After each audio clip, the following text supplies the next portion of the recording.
Everyone, आज हम लोग जानेंगे कि स्ट्रिक्ट दायित्व अर्थात कठोर दायित्व का सिद्धांत क्या है और स्ट्रिक्ट लायबिलिटी क्या है। मैं निवेदिता जायसवाल आज आपको बताऊंगी कि कठोर दायित्व के सिद्धांत क्या होते हैं। लॉ में इंग्लिश के या हिंदी के जो बुक्स होते हैं, जैसे आपके टॉट हो गए या फिर कोई भी जैसे सब्जेक्ट हो गया, वो बहुत ही डिफ़िकल्ट वर्ड में दिया रहता है जो हमें समझ में नहीं आता है। तो उसको मैं सरल एवं इजी वे में आपको समझाऊंगी ताकि आप बहुत ही आसानी से समझ सकें। आज हम लोग जानते हैं कि स्ट्रिक्ट लायबिलिटी किसे कहते हैं। तो आपको पता होगा कि ये रॉयल बनाम फ्लेचर सिद्धांत के नाम से भी जाना जाता है। तो इसके बारे में आज हम लोग जानते हैं कि आखिर यह होता क्या है। स्ट्रिक्ट लायबिलिटी कभी कभी कोई व्यक्ति जो होता है तो वो अकृत्यपूर्ण कार्य करने के लिए उत्तरदायी नहीं होता है, लेकिन फिर भी उस त्रुटि के लिए वह जिम्मेदार होता है। यानी कि कोई भी व्यक्ति है वो अकृत्यपूर्ण कार्य करने के लिए उत्तरदायी नहीं होता है क्योंकि उसकी कोई त्रुटि या कृत्य नहीं होती है, लेकिन फिर भी वह व्यक्ति जिम्मेदार होता है। आपको बता दूं कि जो रॉयल बनाम फ्लेचर के जो नियम हैं, सर्वप्रथम इंग्लैंड में 1868 अर्थात 1868 ईस्वी में हाउस ऑफ लॉर्ड द्वारा जो रॉयल बनाम फ्लेचर के वाद में सृजित किया गया था, और इसे हम रॉयल बनाम फ्लेचर सिद्धांत भी कहते हैं या कठोर दायित्व का सिद्धांत भी कहते हैं। आखिर ये रॉयलिन और फ्लेचर के बीच ऐसा क्या वाद हुआ था कि जिसकी वजह से यह सिद्धांत बन गया, स्ट्रिक्ट लायबिलिटी बन गई। तो आपको आज मैं वाद समझाती हूँ कि आखिर उस वाद में हुआ क्या था। 1868 में आखिर हुआ क्या था रॉयलैंड और फ्लेचर के बीच में, आज हम लोग जानते हैं। तो ने अपनी भूमि पर विशाल जलाशय का निर्माण कराया। तो जलाशय का निर्माण जब वो करा रहा था तो स्वतंत्र ठेकेदार द्वारा कराता है। जब स्वतंत्र ठेकेदार जब जलाशय का निर्माण कर रहा था तो जब वो गड्ढा खोदा तो नीचे जैसे छोटे छोटे होल्स होते हैं, वो होल्स था, लेकिन वो जो स्वतंत्र ठेकेदार था उसको बंद करना भूल गया और जलाशय का निर्माण हो गया। जब जलाशय का निर्माण हुआ तो इसके बाद में उसमें पानी भरा गया।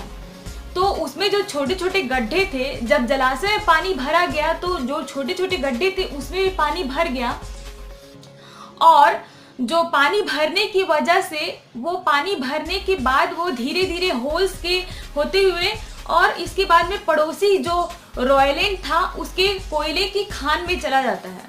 वो पानी, जलाशय का पानी होल से होते हुए कोयले की खान में चला जाता है।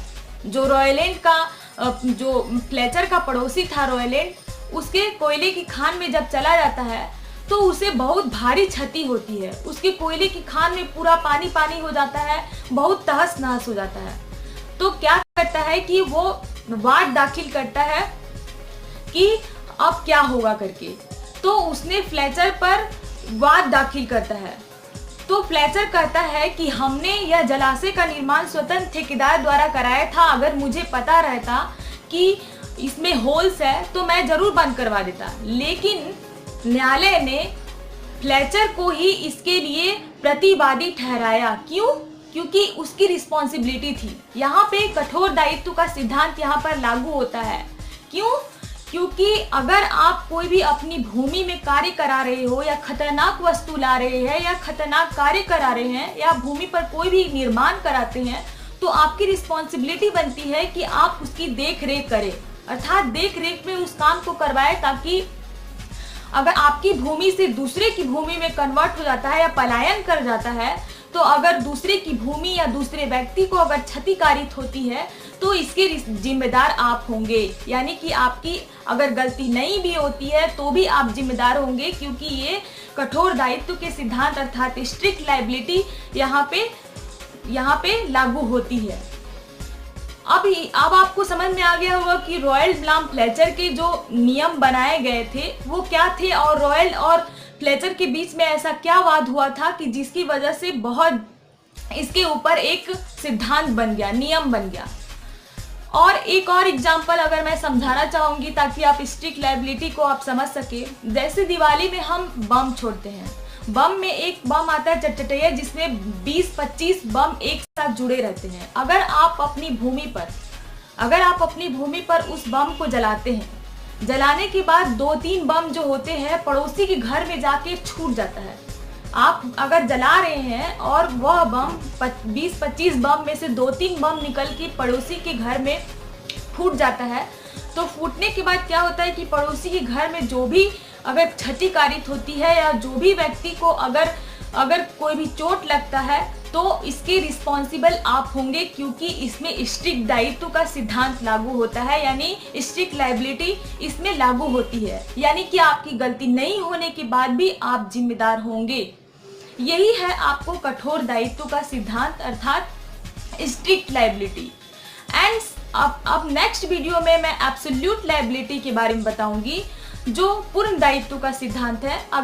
अगर आपको कुछ समझ में नहीं आता है, जो लॉ के जो सब्जेक्ट है जो आपको डिफ़िकल्ट लगता है, तो आप हमारे कमेंट बॉक्स में कमेंट कर सकते हैं एंड आप हमें बता सकते हैं ताकि हम आपको समझा सकें।